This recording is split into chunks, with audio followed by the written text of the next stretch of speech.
this evening. That's what I'm here for. And just to clarify, in terms of the history of the book, you know, for many years we've gotten fascinating, heartrending letters from prisoners about their experience and what books have meant to them and so forth. And at some point in time, someone said to themselves, we should use these somehow, and then we could make a book or something. And that idea percolated for a number of years before we finally got our stuff together and excuse me, and started thinking in real terms. And then we realized, well, we can't use any of the fantastic letters that we've gotten to date because we don't have the prisoners' permissions to use them. And so we essentially went back to the drawing board and started collecting letters and you know, getting permissions from prisoners to actually use them. So every letter that's in the book and every letter that we use tonight has the permission of the writer to use, and their names if they have allowed us to use them. So I'm just going to start off with a couple of different letters. This one starts, an open letter to all. I started my sentence in 1978 when I was 21 years old. I was wild and kept adding time to my sentence. I started reading books to pass the time while serving my numerous segregation sentences for fighting, drinking, and the next thing I knew, I had traveled around the world and educated myself. Here I am at 58 years old, much wiser and calmer now, thanks to people who care enough to share books to those of us forgotten by society and who can't afford to purchase books. If only I had access to books back when I was a young man, who knows who I might be today or where. These are great and caring people, and I'm at Books to Prisoners, and I'm proud to call them friends of mine. They have made my life worth living. Thank each and every one of you. And that was from a prisoner in Lebanon, Ohio, and just for the mathematics there for you. So he's been, when he wrote this, 27 years, I believe, in prison. The second letter I want to read here is a lot shorter. This is from page 48. I felt like it was Christmas yesterday when I received the books you sent me. I cannot thank you enough. Words to justify my appreciation are hard to find. Reading gives me the ability to focus on life in a much more positive way than my reality does. To slip into an alternative story than my own is such a blessing. You and what you do for us is a blessing. I can't thank you enough. And that's sincerely, Larry Sumnall. And now I'm going to hand it on to Michelle.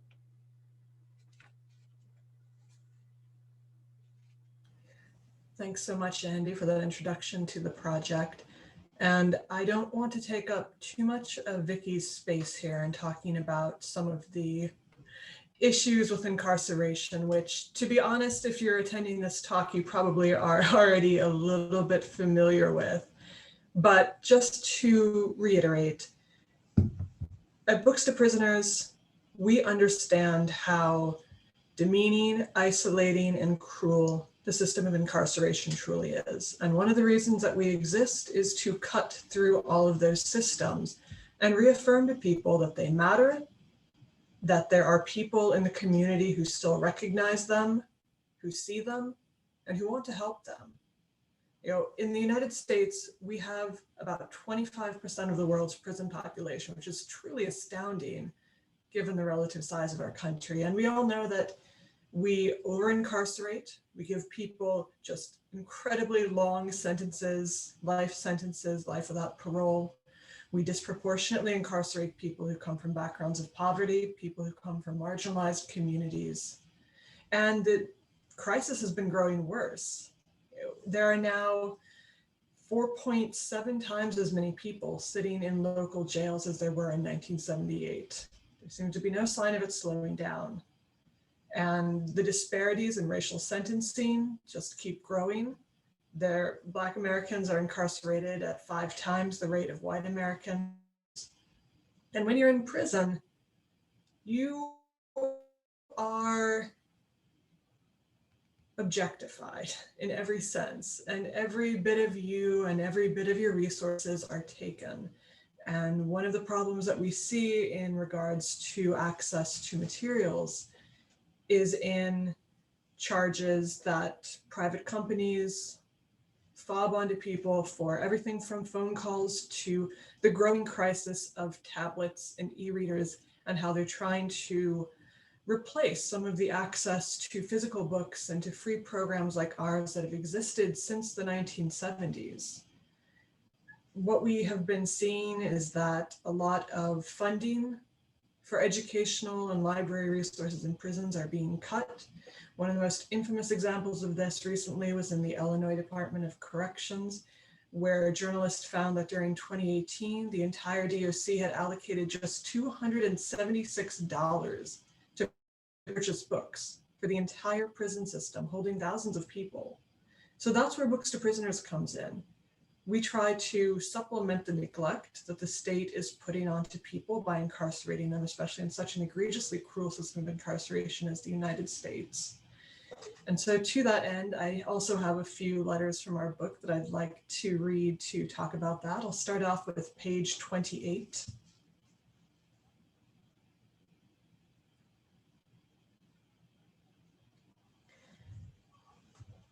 And again, I apologize, I don't have the physical copy of the book with me, so I was doing this based off of a PDF copy that I got, and it may not be the correct page number, but enjoy this visual while I read aloud from what may be a completely unrelated page. All right. So, dear Books to Prisoners, my name is Justin Davis. I am currently finishing up about 7 months left on a 2-year prison sentence. I would like everyone to know what an amazing program Books to Prisoners is and what it means to me. Oh, it is the correct page, yay! I am 35 years old with absolutely no friends, family, or outside help of any kind. I am a professional tattoo artist on the streets, and Left Bank Books, and by the way, Left Bank Books is the bookstore that houses our project. So sometimes in these letters, you'll hear us referred to as Left Bank Books, or the very cumbersome Books to Prisoners care of Left Bank Books.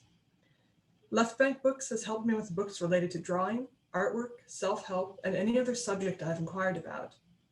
I am a completely indigent, broke as a joke inmate, and cannot afford a single book on my own. Without a TV, family, or loved one to write, 23 hours a day in my cell can get extremely lonely and monotonous. If it wasn't for Books to Prisoners, I wouldn't ever receive any mail.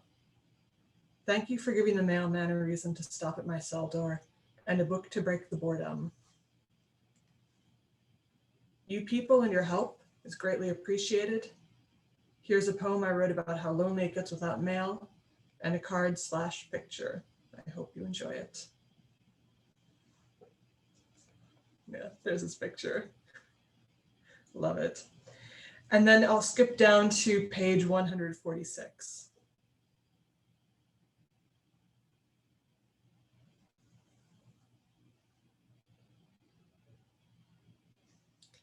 Books to Prisoners. I really want to thank you and all the people who make this book project possible. It really means a lot to all of us here in administrative segregation on the Already unit here in Texas. We only get to come out of our cells maybe 1 or 2 times a week for 1 hour alone. It sounds unreal, but it's true. It's been like this for years because they say they don't have enough officers. I've been in ADSEG for 10 years without ever having had or been involved in any problems. If they claim you're a gang member, you're locked up even without trouble. Well, now we only get books, no TV, phones, or contact visits. We're only by ourselves, no contact with no one except officers. These books really help pass the time and keep our heads out of the daily drama that happens around here. We have a unit library which delivers 1 book 1 time a week when they're actually open, which is about 6 months a year. Once I finish these books, I try to pass, illegally, to others to read. Back here, books and magazines are a way to get our minds out of the day-to-day mess. So thank you very much for all you do to help people like myself and others. Your books help people stay busy a while reading and keeps them and myself with our minds on stuff other than the prison mess. Thank you and God bless you. P.S. If any lawyer reads this letter, everything I say here is true. All of it. Please help if you can. And I will pass it over to Vicki. Thank you, Michelle. Thank you, Andy. As Michelle noted, we have the world's highest rate of incarceration, with about 20 to 25% of the world's prison population, or more than 650 per every 100,000 residents in the US behind bars. There's this prevailing myth that prisons are places of rehabilitation, but as we've just heard from both Andy and Michelle's reading of many different letters, that is not the case. So I'm going to read a bit from my book, dispelling the myth that prisons are places of rehabilitation, and when people get there, they get better. The first time Mwalimu Shakur was sent to juvenile detention, he was 12 years old and had been found guilty of robbery. 6 months later, he was released to his grandmother's house in Los Angeles. Nothing had changed in those 6 months, he recalled.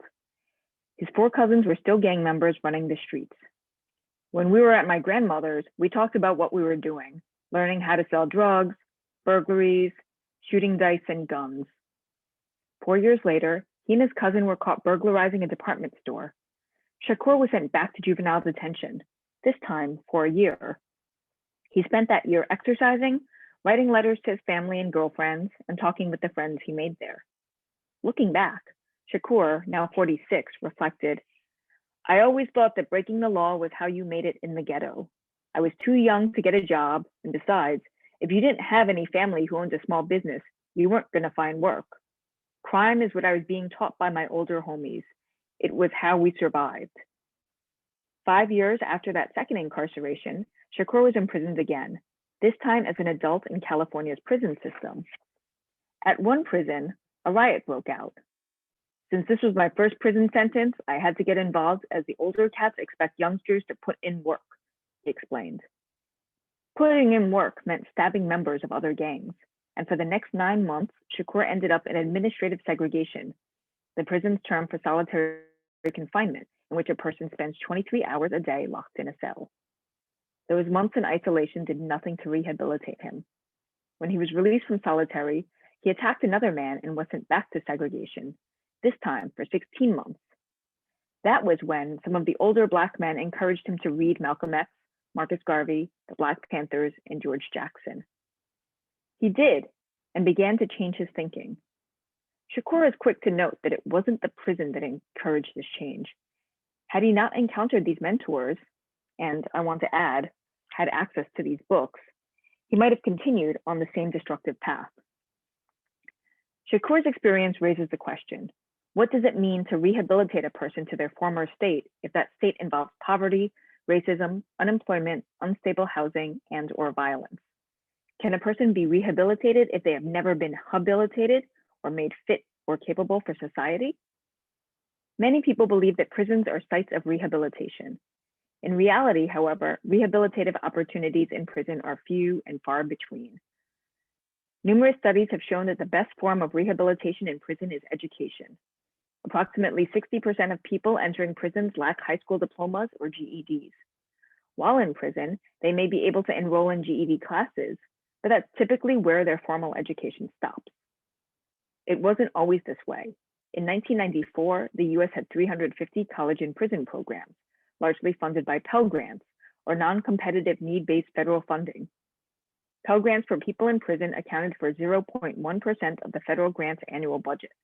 In other words, these grants did not take financial aid away from non-incarcerated college students. In addition, rates of recidivism dropped more than 40% among those who had enrolled in educational programs while incarcerated. But accompanying the rise of tough on crime policies and mass incarceration in the 1980s and 1990s came demands to make prisons more severe. Conservative politicians like North Carolina Senator Jesse Helms stoked outrage that people in prison might be able to enroll in college courses, while the cost of higher education remains out of reach for many law-abiding citizens.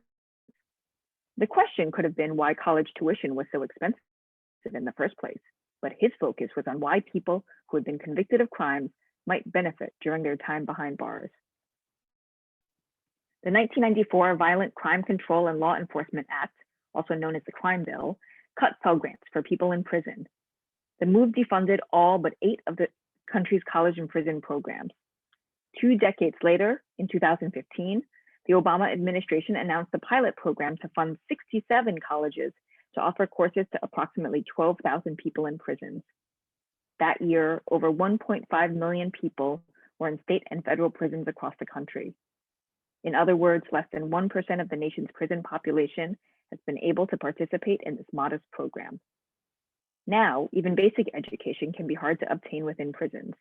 In 2020, the Bureau of Prisons announced that 16,400 people were on the waiting list for the federal prisons literacy programs. Prisons generally offer self-help programs, but many students who have participated report that they're often useless. In Texas, Kamadia enrolled in classes that ostensibly addressed toxic relationships, anger management, and bridges to life. She didn't think these classes would rehabilitate her, but was hoping they would increase her chances of parole. I got nothing out of the classes, she recalled with frustration. Unbelievably, the class that focused on parenting consisted mostly of coloring. The anger management class encouraged women to rip pages out of a book and count to 10 when they felt angry, but it never encouraged students to explore the underlying violence and trauma behind their anger. Society thinks people enter prison and leave better, reflected Kamadia, but it's the opposite. I was an extrovert, ambitious, outdoor loving. Now I'm not comfortable with crowds. I'm constantly looking over my shoulder, assessing my situation. Instead of rehabilitating her, imprisonment has turned a former Catholic schoolgirl, raised on ideals of helping and trusting others, into someone who instinctively distrusts any gestures of kindness. I refuse a Kleenex if I have a runny nose, she explained. Reflexively, I think, what does this person want from me? Why would they give me this? Why are they being nice? Her childhood teachings of helping others in need have been replaced by the prison's lesson of remaining silent in the face of injustice and violence. That's the same for Mary Fish, who credits prison for teaching her how to hustle. When she entered prison in 1982, her family was unable to send her money that would allow her to buy any of the necessities, such as soap, feminine hygiene products, or snacks that would help her through her sentence. She spent the first 5 years working in the prison kitchen, where she learned to stuff food down her bra or pants and later use it to barter with women whose families did send them money. Another woman introduced her to a more lucrative hustle, writing to lonely men outside of the prison. I had always loved to write, so it became easy to get money orders in from the men I wrote, she recalled. I learned to lie really well in those letters. I wrote several men, and I told each one I loved them. I began to have new televisions, new comforters, new clothes ordered, canteen every week, and money on my books. Finally, it's important to think about the idea of rehabilitation. Merriam-Webster's dictionary defines rehabilitation as the act of restoring something, or in this case, someone, to their former capacity. But what does that mean for the majority of people who end up behind bars? Mary Fish's former capacity was as a Native American woman and underemployed single mother in Oklahoma, a state with scant resources to help people lift themselves out of poverty. Her life was shaped not only by poverty, but also by family and domestic violence, racism, sexism, and a lack of educational opportunities, despite her consistently acing tests at school. Similarly, Mwalimu Shakur's trajectory was shaped by living in a community in which gangs and crime were the dominant economic opportunity. Prisons cannot address these systemic failings. They can only cover them up. And I want to add that as we see that prisons are not places of rehabilitation and offer so few opportunities, it makes groups like Books to Prisoners and the work they do all the more important. Oh, Michelle. Oh, go ahead. Oh, no. Well, I was going to say, like, maybe that brings us to a good sort of point of discussion where we can talk about, yeah, like maybe let's go over what what reading sort of like means, or having access to different kinds of reading in prisons. Why is this so important? Any takers? Well, I think as touched on in all of our segments, reading is multifaceted. Some people use it to learn new skills, to prepare themselves for reentry, or to, in some of the letters, we learn people are picking up French or learning how to crochet, things like that. But the power of reading itself has always been about expanding one's horizons, right? There are so many accounts out there from people from all walks of life who talk so loftily about books, especially because they contain so much knowledge, so much empathy for other people's experiences, that it's hard not to grow as a person when you're reading, no matter what your end goal may or may not be. And for groups like ours, of course, as described before, it's not necessarily about giving people tangible skills. We're not necessarily trying to rehabilitate them in any sense of how the system uses it. We're using it more as a connection to people. You know, we have people who in these letters are talking about being in solitary confinement for 23 hours a day, having been locked up in the hole for a decade now. And it's very hard to keep yourself mentally healthy when you're in such an oppressive situation. And so reading is a return to the sense of self, a mental escape from all of the trauma, and just a reminder that there are people out there who still care about them. One of the questions that we often get at these kind of things is, why is a prison book program even necessary? Because don't prisoners have access to books? And I mean, there's no single response to that. I mean, to be fair, some states have reasonable, let's call them reasonable programs for their libraries, and a certain amount of funding to provide books. But then you go all the way to the other end, where prisons are built or maintained with essentially zero budget for books. And so even if they did have a library when the place opened, the books are falling apart 10, 15 years later with no further investment.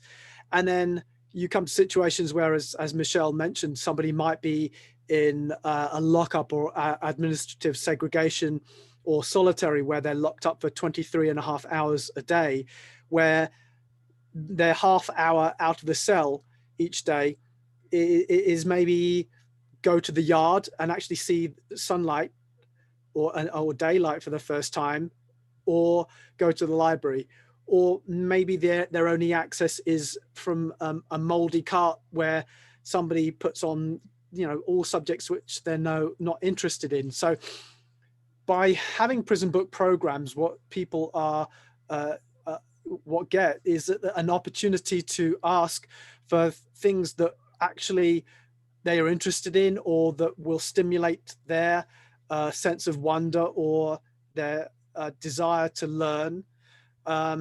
So there's like a million different reasons why we're necessary, but that's just a few.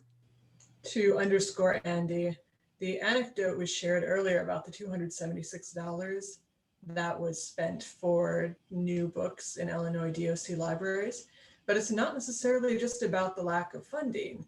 We had made a series of public records requests to try to learn more about prison libraries back in 2019. And we found out from those public records requests that there were 2 prison libraries in the state of Washington that were only open for 20% and 30% of their scheduled time.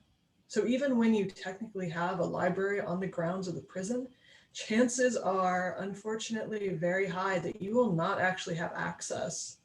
Or as Andy talked about, if you are in segregation, you might have one creaky book cart that's pushed around and you get to choose from those books once a week. Good luck.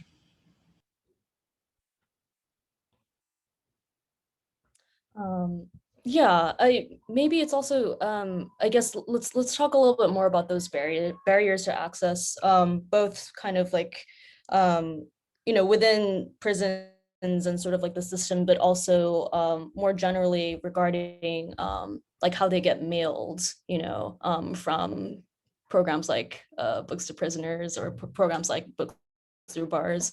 What are the kind of barriers to access that that have to be sort of worked around as a volunteer or as someone wanting to engage in this transaction? Vicky?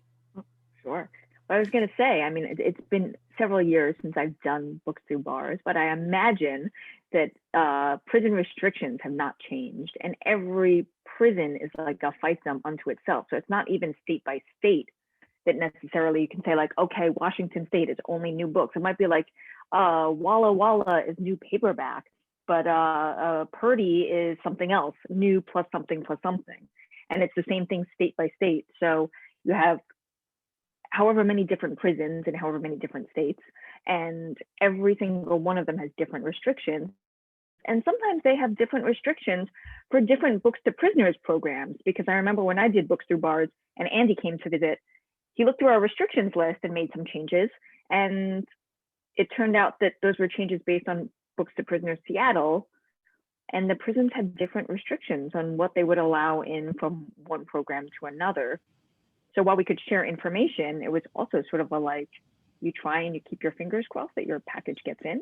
And then things could just change at the drop of a hat. I mean, now we're seeing an increasing number of states not allowing books in. I think Michelle talked about this earlier, because they want people in prison and their family members to either buy from an approved vendor or in West Virginia, read off a tablet for something ridiculous like 5 cents per minute, which is, woe to you if you're a slow reader. I mean, just an egregious and outrageous cost on people in prison and their families. Yeah, there's this insidious narrative that has sprung up in the last few years where the prison system will start drumming up stories about contraband being found. And one thing to note is that the primary transmitters of contraband have always been and will always be the guards, the people who have the closest contact with the incarcerated individuals and have the most motive to do this. Unfortunately, there will never be a prison system that says, oh yeah, our guards are totally the ones who are smuggling these drugs in. So they have to find somebody to blame it on. And what that has landed on in this big roulette wheel of who to pin the blame on has been books. So what tends to accompany those narratives about drugs are, look, we have an alternative way to provide books that just so happens to be routed through this private company, JPay or GTL, who, as Vicky said, sometimes charge exorbitant amounts. In Pennsylvania, they were trying to sell the tablets to the people who are incarcerated for, I think it was $150, and then sell the ebooks separately for up to $30 each, which again, you have to understand the level of restrictions inside of prisons. When we think about what we do when we want to get a book, we have myriad options. We can download it for free from the library. We can go to a secondhand bookstore. We can even sometimes find a PDF online. People who are in prison don't have access to any of those routes. They don't have the internet functionally to speak of. If you are a family member of somebody who's incarcerated, you can't just pluck a book off your bookshelf and mail it in. That is not allowed.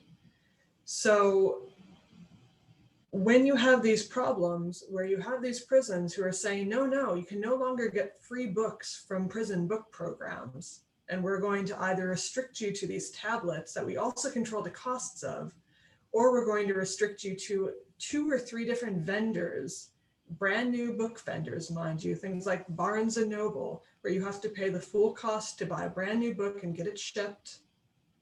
You are laying serious costs on people who are already only being paid pennies per hour for their labor.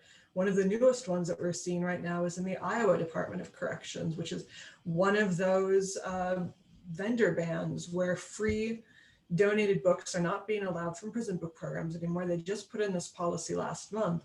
And instead they've hand selected, I believe it is 2 or 3 different vendors, one of whom is a strictly religious vendor, to be able to supply books. So if you don't have the funds to purchase a book, if you don't have loved ones on the outside who are willing and able to put money onto your prison account to be able to purchase those books, you're out of luck.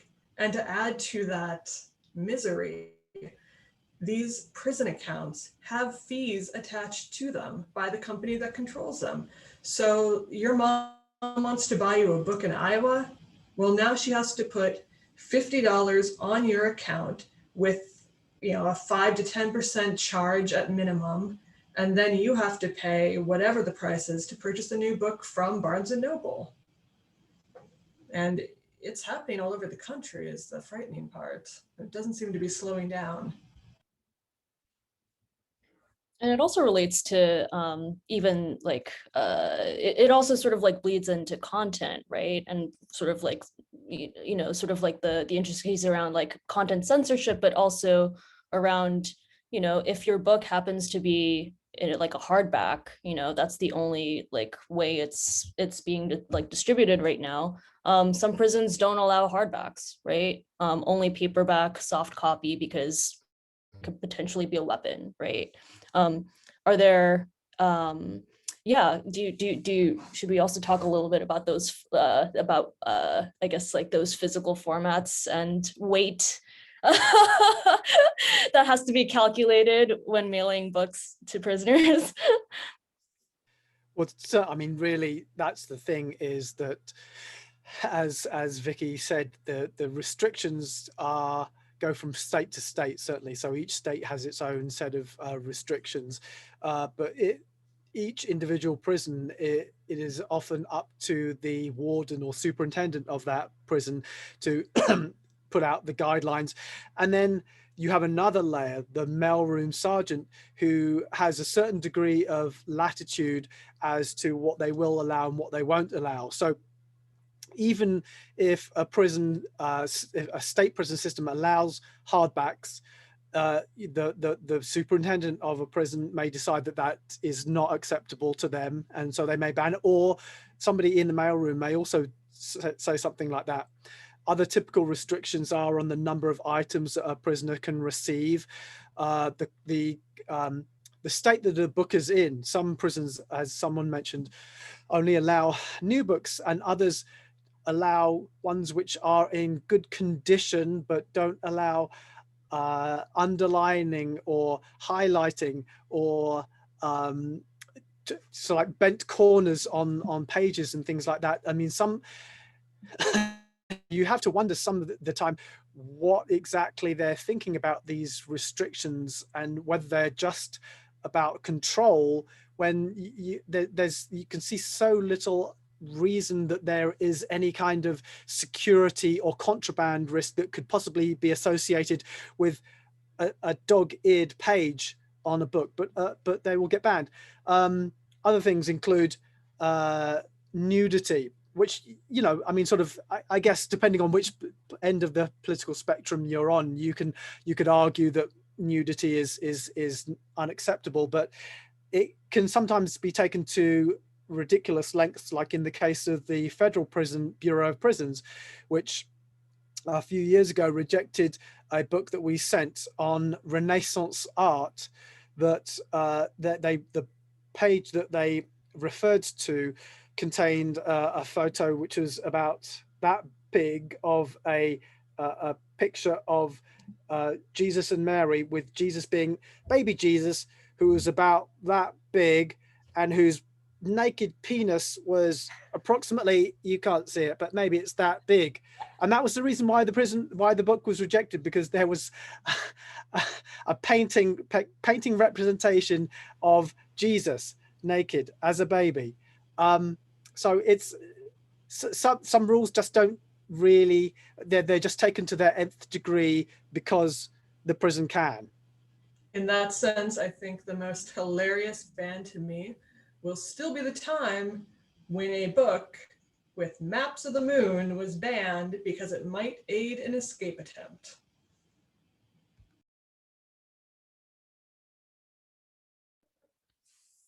course.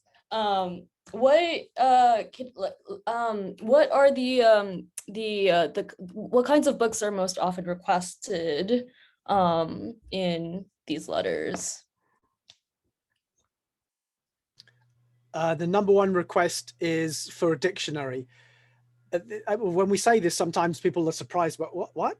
But I mean, it does kind of go to show that folks are looking for a number of different things, including education, and to learn writing and reading and understanding of writing and reading better.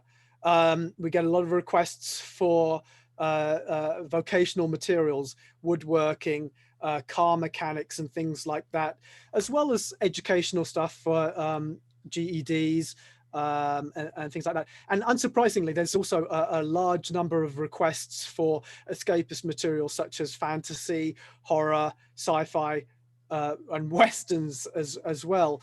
And how to draw books are very, very popular as well, which often gets us into trouble because we send comics that people like to copy, and there is of course often pictorial nudity in some comics. So those are some books which are, or genres which are very, very popular. And also like magazines like oh, sorry, Victoria. Oh, I was going to say, one of the startling things when I was doing Books Through Bars is that we didn't get very many letters from women in prison. But when we did, there would always be one where there would be a woman who was pregnant and had no idea what to expect and would say, please send me a book on pregnancy because I don't know what is going on, which tells you volumes, not only about her access to, say, books, information, but also what the prison medical staff was not doing. Like, they were not telling her, you know, at this many months or at this many weeks, you should be doing A, B, C, D, E. So for many people, groups like Books to Prisoners and Books Through Bars, even though we shouldn't have to be the purveyors of very necessary, vital information, sometimes we're sort of the like, nobody else who is being paid lots of money to do this, you know, work and should be giving you this information is not doing it. And so people reach out and they're kind of desperate. They're like, I don't actually know what happens. Like, what happens when I give birth? What happens when this thing inside me wants to come out? You know, please send me information.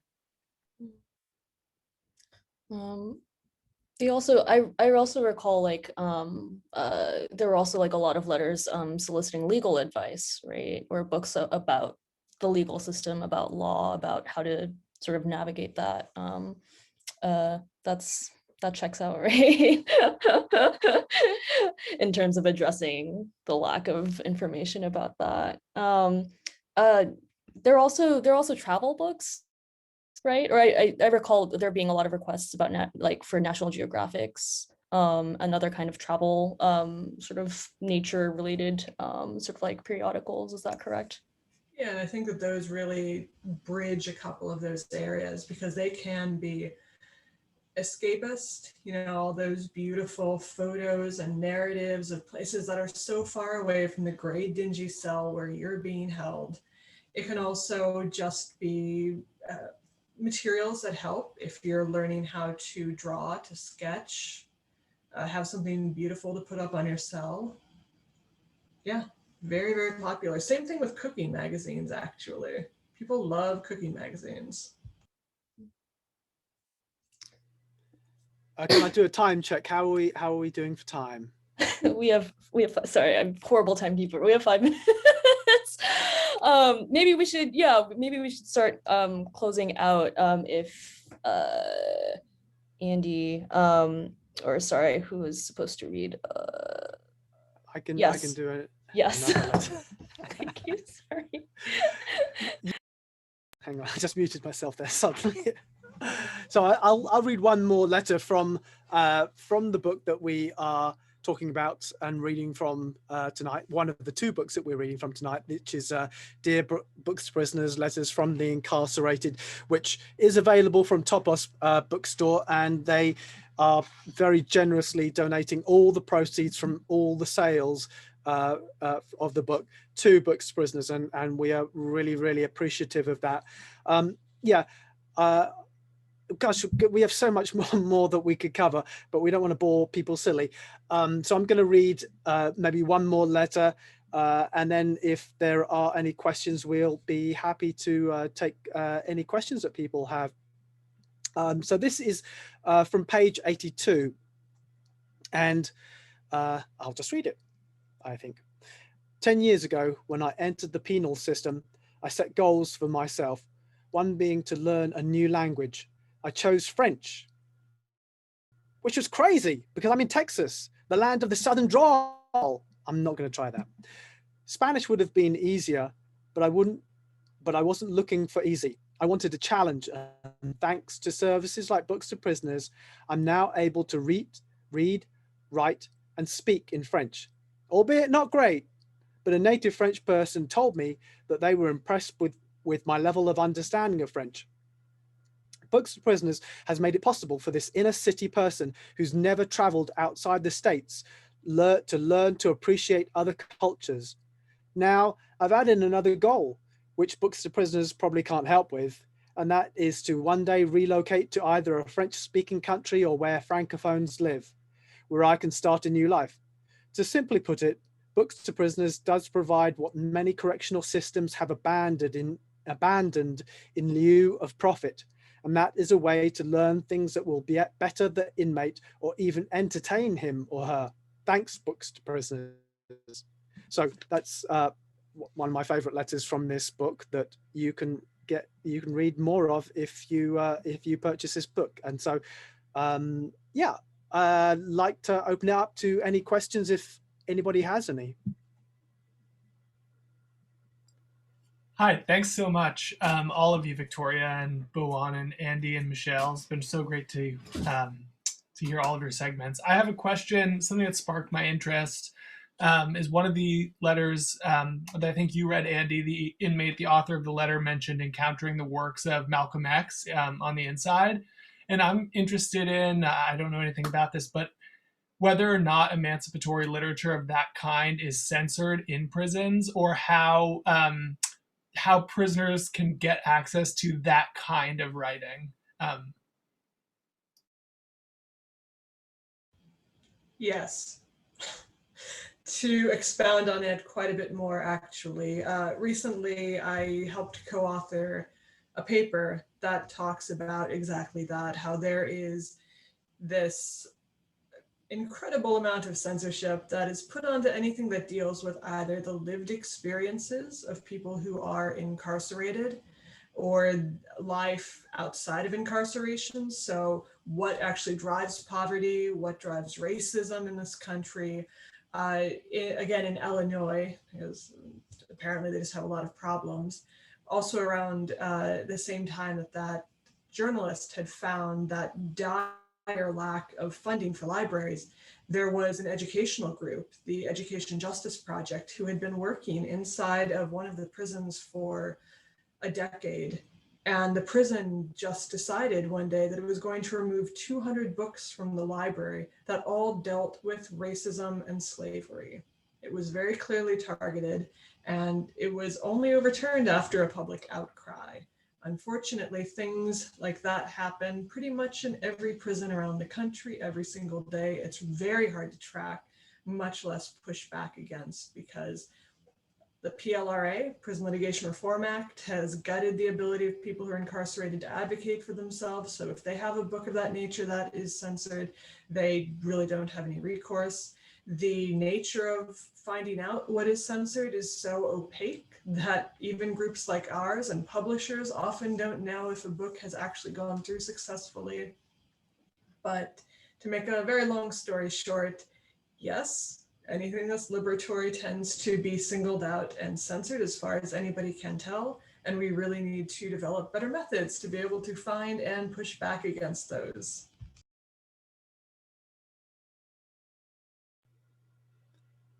My Tran had their hand up, or has their hand up.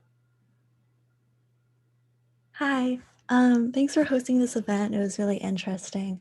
I was curious about your publishing process, like how you put the book together, and if you had to raise funds for it. And I was also curious about how you keep your organization sustainable over a long period of time?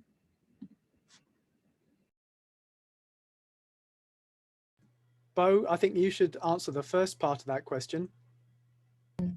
The publishing process. Yes. Well, Andy mentioned a little bit at the beginning, but it was born out of a longer sort of an older sort of I guess desire, or sort of like a project that I think Books to Prisoners had sort of been thinking about for a long time, right? Like, how are we able to kind of give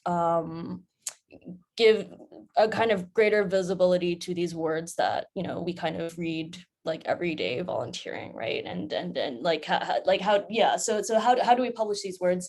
And so I came in as a designer, but also someone who's deeply invested in these issues at the time.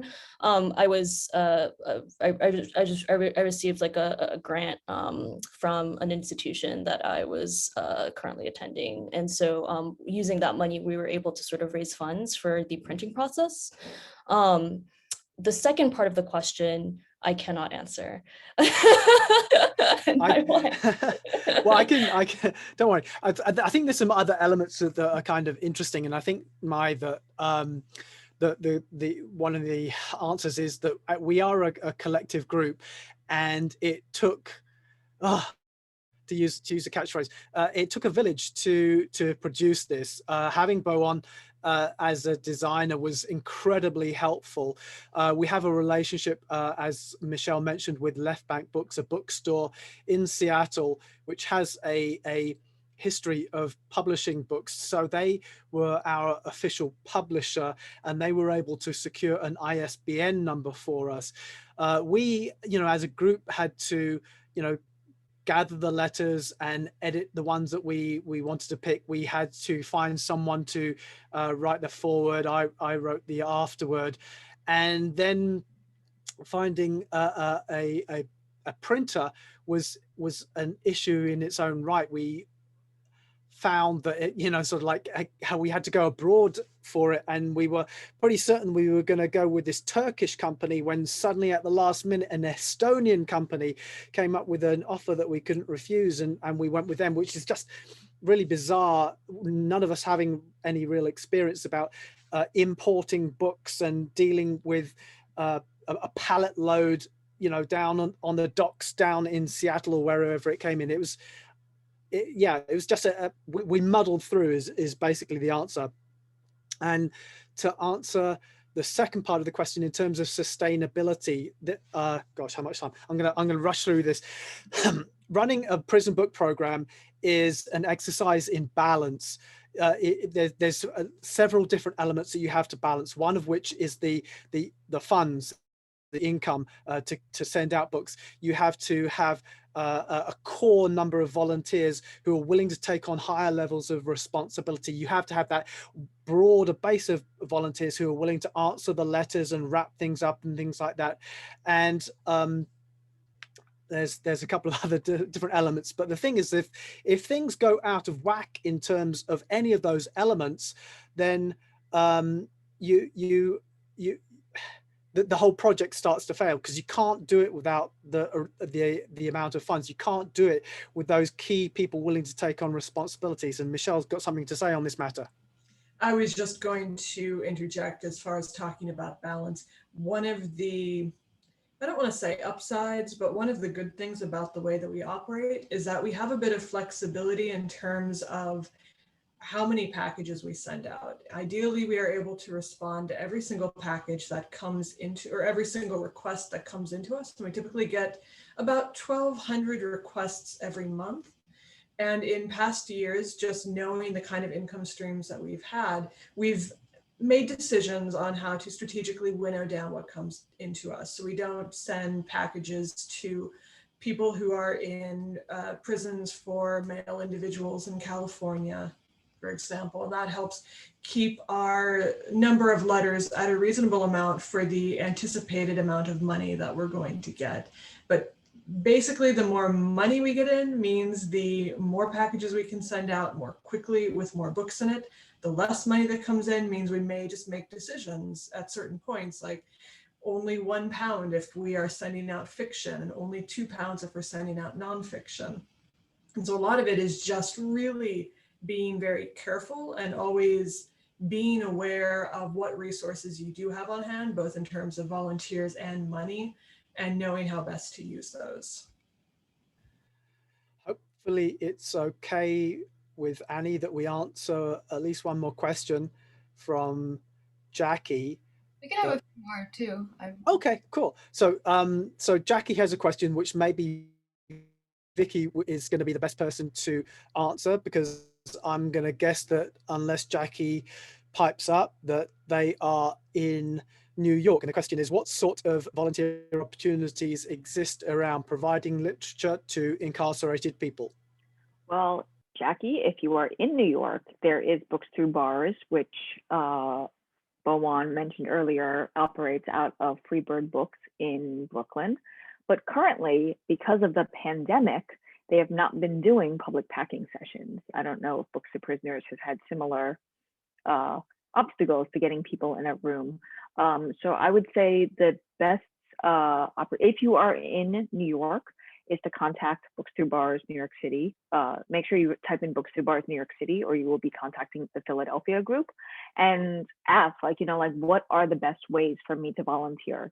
Because they might say, well, right now, what we cannot do is have a bunch of strangers in a small unventilated room packing books, but maybe you could organize a book drive, or maybe you could organize something to raise postage funds, which are also always needed. I know that Books Through Bars New York City has been doing book bundles where they've been raising money to buy book bundles. So through Freebird Books, they'll get like the wholesale price of 3 books, like Octavia Butler, Howard Zinn, and somebody else. I think last month it was like the Stonewall Reader. So that way everybody just gets the same 3 books, but then that way they don't have to worry about book donations coming in. They don't have to worry about, like supply. They're like, okay, we have these books that we could just send out to people in prison, and we're not having to pre-weigh them and everything else. Because if we can only have 1 person or 2 people at a time packing books for however many hundreds of letters, it's just not that sustainable. Jackie, if you are someplace else, there are a number of other Books to Prisoners programs across the country.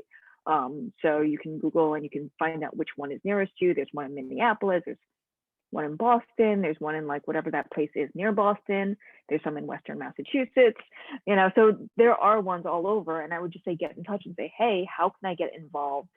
Particularly right now during the pandemic, where things are all just kind of helter-skelter, and people might say like, well, you can't come in and pack, but you can come and help us. You can do these things from where you are, and that would help. And Jackie, if you're in Seattle, Books to Prisoners has been open for almost all of the pandemic, although definitely we had to make some adjustments to how we worked. Normally we have large volunteer sessions on a small number of days a week, and we closed down for a month or 2 to find out, just to work out, hey, can we even do this? And then by July, we started implementing what we were calling the bubble cruise, which is basically having 2 or 3 people working together every week, week after week after week after week, so that we limited the exposure that we had. By using these crews, we were able to open for much longer hours and over at 1.7 days a week. And it's just at this point in time in mid-May that we are going to open up to a slightly more, to allow up to 6 to 8 people volunteering at one time. But yeah, different groups will have different ways that they have responded to it, including some which have not been able to reopen at all. And in terms of supporting them via Vicky is pretty close to the mark, that organizations that will be revving up essentially in the next few months, and will need the money to start sending those things out. So doing book drives or finding ways of creating funding opportunities is going to be key for them. Any other questions? Sitting on a stash of good condition paperback dictionaries or Westerns, you will be beloved by any prison book program you contact. Can I also ask how the pandemic has affected like the requests themselves, like whether it be like volume or like the contents of the requests? I've been curious. From Books to Prisoners' perspective, the numbers were pretty solid through sort of like the later part of 2020, and then they've gone down a bit since then, and they have not reached back up to the 2019 numbers.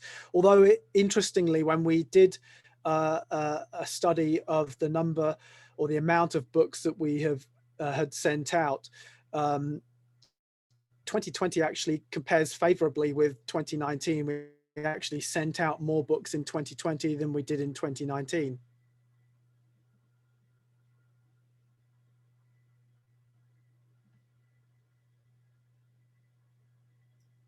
I have a question actually. This might be a little bit broader than books, but I was kind of really interested to hear about the e-readers that were entering into prisons. And I know recently a lot of people have been, in the past year, I think it's come out, the kind of private companies that have been profiting off of prison labor. And a lot of people were shocked to hear about these companies. And the e-reader seems in a way like this sneaky way for private companies to continue to make money through prisons, but in the guise of like doing something maybe more beneficial, like you're providing, books to prisoners, you're providing literature to prisoners, but it does seem like there's some sort of, like we talked about, it's not really that beneficial to the prisoners because it costs a lot of money. So I wonder if you've been seeing that, or, maybe you can talk to that a little bit. I mean, this might be off, but I wonder if there is some ways that private companies are finding their ways into prison still. Oh, 100%. Anything that they can monetize, they will. And it's been actually interesting to look back through the history of incarceration, even recently, to see what they have managed to get their grubby little mitts into. Because even a few decades ago, you were able to send care packages to loved ones and they would screen them on site. But starting in the late 90s, I believe, correct me if I'm wrong, Vicky, but these private companies, once again, using this narrative that, oh, look at all this contraband that's coming. We can't have that. This is a surefire way to eliminate contraband.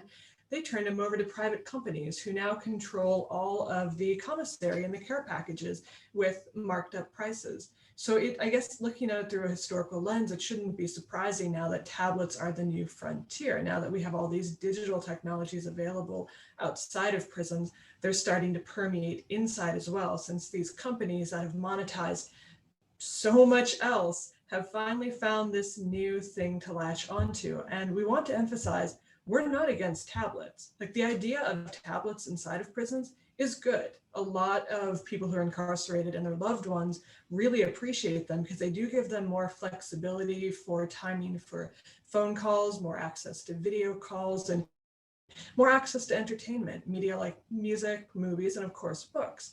What we have to keep pushing back on is what the prisons and these companies see as the necessary intermediary of these huge markups. We have this issue with commissions, which have increased a lot of the costs.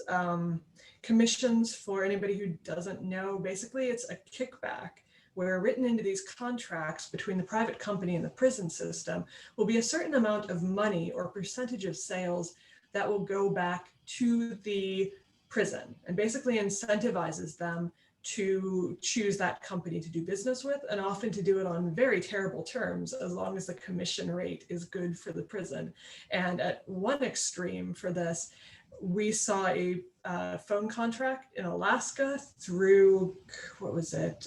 Securus, yeah, Securus, where Securus was promising the Alaska DOC a 94.1% commission rate.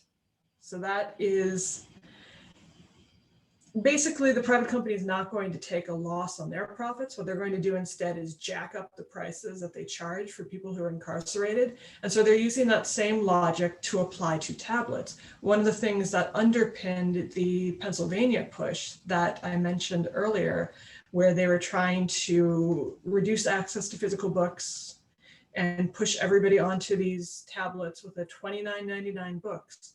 One of the things that undergirded that was that very recently, before they started pushing their contraband stories, the DOC had changed their contract with GTL, the tablet provider, so that now the prison system would be getting a percentage of the sales from these tablets rather than a fixed percentage. And lo and behold, a few months later, what did they do? They decided there had to be more sales made through these tablets. So it's not a conspiracy theory, unfortunately. It is prevalent and it is a pattern. And so anytime we see these tablets introduced, unfortunately, we have to be wary of them. And I know that there are efforts that are happening right now with different coalitions to figure out how we can still promote the idea of tablets and all of the potential benefits while ensuring that these companies that for so long have held a stranglehold on people who are incarcerated are not allowed to creep into books as well. And it's interesting with the tablets too, because like the metrics of monetization are so different from like books, or like, you know, like charging by the minute, right? As opposed, and like, so charging by the minute, but also like in some cases, like the tablet could be free, but the content is not, right? So there's, it's just like a very sort of like a lawyer, you know, like it's a very selective way of saying, oh no, they're free, or like, oh, this is like free, you know, this is available to access, but you know, with a giant footnote, right? Like it's going to cost you like $45 to like download an album or something. And not to keep monologuing on this, but I'm sorry, this is a hot point for me. These books, also the ones that are being offered right now on these tablets, it should be noted, they are supposed to be public domain books. What these private companies do is they get all of the books that are right now on Project Gutenberg, which is a digital open access, everything is free repository of generally 100-year-old books, and they plop them on the tablets, and then they have the temerity to charge people for the tablets or to get these books that would be free to anybody else. The limit of the exploitation is just incredible. So at the very least, what we're trying to do now too, and this is an interesting thing that's coming out of Allegheny County in Pennsylvania, where they had attempted something very similar, where contraband, lock things down, blah, blah, blah. And the public pushed back to the extent that the Allegheny County Jail said, okay, let's try a new model. We are now going to be partnering up with our local library and offering books through Overdrive. So now there might be a circulating library on these tablets, which, if it succeeds, would provide a great template for everybody to be able to go to other prison systems and other county jails and say, look, they can do this. It can be done. You do not have to charge $30 for a book, or the case that we've been alluding to here multiple times, the West Virginia Department of Correction and Rehabilitation, Division of Rehabilitation, I always get the name messed up. They were the ones who were trying the 5 cents per minute reading charge. It does not have to be this way. We want more books in all forms. We just don't want these ebooks and all of their attendant costs to be edging out free prison book programs and the community support provided by us. And I would also say dictating what people cannot read, since it's not like, I want to be clear to everybody listening and watching that it's not like going to like Amazon or ordering books to your library or whatever ebook provider of your choice is. You can't just be like, I want to read your books to prisoners and I guess I'll pay $30 for it. They're going to be like, no, you can't get that book. Oh, well, I would like to read the autobiography of Malcolm X. They'll be like, yeah, we don't have that either. You know, I would like to read Assata Shakur. Yeah, we definitely don't have that. I would like to read Rosa Parks. Nope, don't have that. Like you could go down the list of like, nope, nope, nope, nope. You know, so it's not like being outside where you have a wide variety of places to choose from. And if, you know, Amazon doesn't have it, Barnes and Noble will have it, you know, type of thing. It is very much like, here are your list of books that you can have at usually at an exorbitant cost. And if you want to read something else, too bad, so sad for you, because the only way you can get those books is through us, and these are the only books we carry.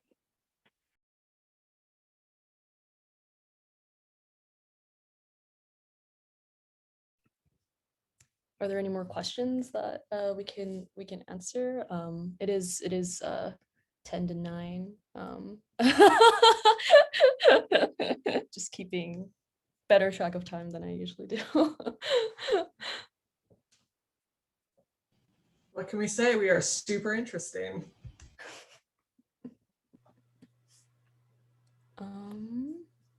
Well, if there, I don't know, Andy, do you want to or Andy or Victoria or Michelle, do you have any last words about either the project or? Not really. I mean, I thank you for the folks who stayed through the presentation. Hopefully it was interesting. You can look at our website if you want to know more. www.books2prisoners.net. There's also the Books Through Bars website, which I can't remember off the top of my head. And yeah, as I said, pick up a copy of Dear Books to Prisoners or Vicky's book. You'll learn something. You'll learn something about humanity. You'll learn something about the prison system by picking up either of these books. I hope that the one thing that you are left with after all of this discussion is fundamentally, prisons are about stripping away a person's individuality, a person's ability to choose, a person's autonomy. And that is a lot of what prison book programs at their heart are about restoring. So if you have the capacity at all, please try to seek one out and get involved, whether that is direct volunteering or, as has been discussed, financial donations of the books that are highly requested but infrequently donated.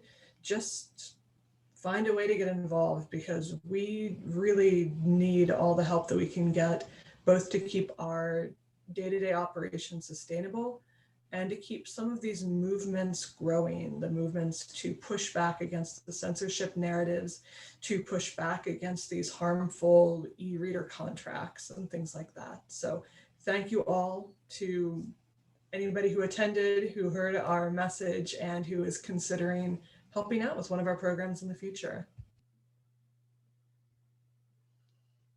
Thank you so much. Thank you so much to all of our presenters, and thank you for everyone who joined this evening. Just to say this one more time, Dear Books to Prisoners, the letters is available from Topos Bookstore at the store or on our site, and 100% of the proceeds will go to Books to Prisoners. So if that's one way you're considering being involved by donating some money, that is an option for you, and we hope you do get involved. So thanks again. All right, thank you, everyone. I'm gonna close the meeting. Bye. Bye.